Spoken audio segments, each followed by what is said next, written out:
Merci, Monsieur le Président, Madame la Présidente, chers collègues. Dans un premier temps, je tiens à vous remercier, Madame Saragosse, pour la qualité de votre rapport.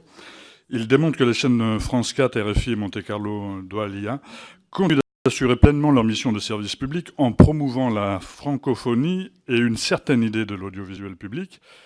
Vous en avez parlé dans votre propos liminaire, mais je souhaiterais vous interroger précisément sur votre objectif visant à lutter contre les manipulations de l'information.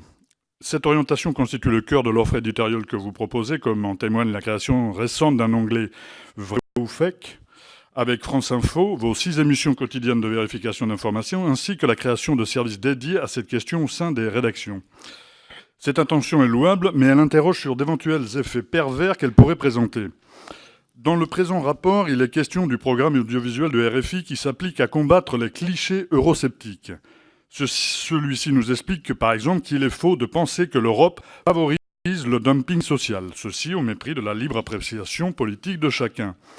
Personnellement, au regard de ce qui est pratiqué notamment vis-à-vis du travail détaché, je ne considère pas que cette information soit fausse et je trouverais dangereux de lutter contre qui l'infirmerait. Nous devons être impartiaux et efficaces face aux fausses informations et manipulations de l'information, surtout dans le contexte actuel où seuls 26% des Françaises et des Français estimeraient avoir confiance dans les médias. Le bilan des décodeurs de fausses nouvelles, dont le nombre a pourtant été multiplié par 3 en 4 ans, est à relativiser. Effectivement, le nombre de fausses nouvelles répandues n'a, lui, pas diminué. Nous voyons bien là que les enjeux du contrat d'objectifs et de moyens en matière d'éducation aux médias et à l'information ne sauraient se limiter à une mode journalistique, celle du fact-checking ou de debunking de fausses nouvelles. Au regard de ces missions éducatives et culturelles, l'audiovisuel public et France Médias Monde doivent aussi favoriser l'esprit critique et la liberté d'expression. Merci, Ils doivent compter Larive. davantage sur le discernement des citoyens et des citoyennes. C'est la raison pour laquelle je vous... Merci beaucoup. Merci, Monsieur Larive. C'est une question importante que vous avez soulevée. Qu'est-ce qui définit une infox? Au fond, très vite, c'est une pente savonneuse.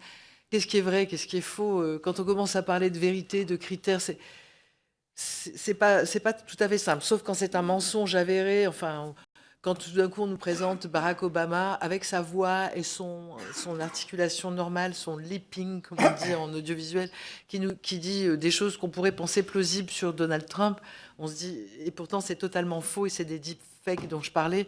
Là, on se dit, bon, bah, c'est faux, c'est faux. Souvent, oui, en effet, quelle est la différence entre l'opinion et la manipulation? C'est délicat, et bah, parfois on peut se planter. Et ça arrive aux journalistes les meilleurs d'être emportés eux-mêmes par des convictions. On a, c'est vrai, des fondus d'Europe. Il n'y en a pas tant que ça, finalement, à l'échelle européenne, mais qui sont très engagés, qui travaillent toute la journée à ces questions et qui pensent qu'il fait meilleur vivre sans doute dans cette zone du monde que dans d'autres où ils vont. Alors, mais je n'ai pas sous les yeux le texte mais je vois bien ce que vous voulez dire, et parfois on est embêté. Sur les gilets jaunes, quand Russia Today soutient les gilets jaunes, après tout, est-ce que c'est une opinion ou une manipulation contre le gouvernement? Toutes ces frontières sont délicates. On n'est pas à l'abri d'erreurs, je le reconnais. Mais pourtant, il y a des endroits où on sent que c'est trop. Et on sent que pour une élection, d'ailleurs la loi que vous avez votée comprend ça, pendant une période de fragilité qui est une élection où on sait qu'on va radicaliser les points de vue, qu'il y a du flottement, on arrive à intervenir. C'est un peu toute l'analyse faite du Brexit ou d'autres élections. Il se trouve que sur les élections européennes, ça n'a pas trop fonctionné. Il n'y a pas eu tant de manipulation que ça. Et d'ailleurs, les résultats ont été moins radicalement populistes que ce que d'aucuns prédisaient. Donc, rien n'était forcément si clair.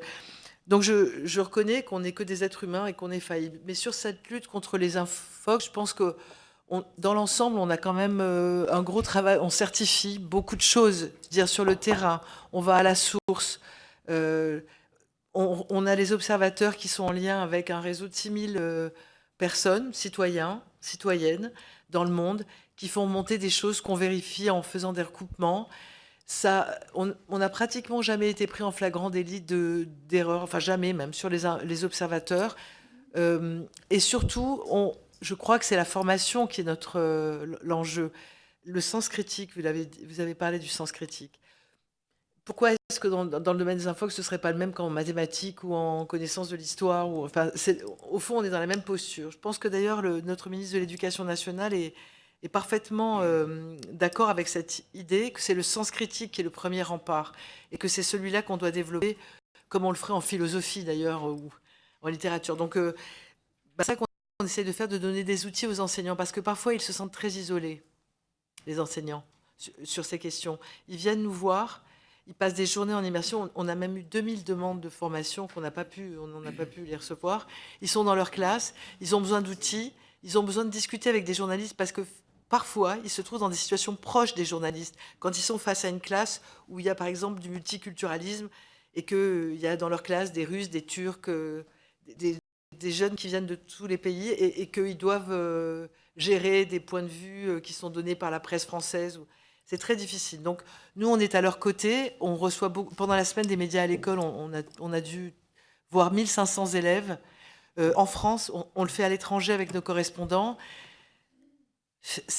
On a parfois l'impression d'être une goutte d'eau dans la mer, mais il la faut quand même, parce que c'est les petites gouttes d'eau de nous, de la Deutsche Welle, de la BBC, de France Télévisions, de Radio France, etc., de FP. C'est avec tous ces remparts, même si parfois on n'est pas d'accord avec ce que disent certains journalistes, peut-être vous, le citoyen, mais quand même, ils ont le souci de l'honnêteté, ils ont une charte déontologique. Donc, il faut faire ça, il faut aller dans les écoles, il faut donner des outils aux enseignants, il faut se former. Il faut former les enseignants. Nous, on est là pour les aider. Je ne sais pas quoi dire d'autre, sauf le fait toute la journée, on traque des aberrations. Et il y en a beaucoup où ce n'est pas des questions d'opinion. Mais vous soulevez une vraie question pour nous tous.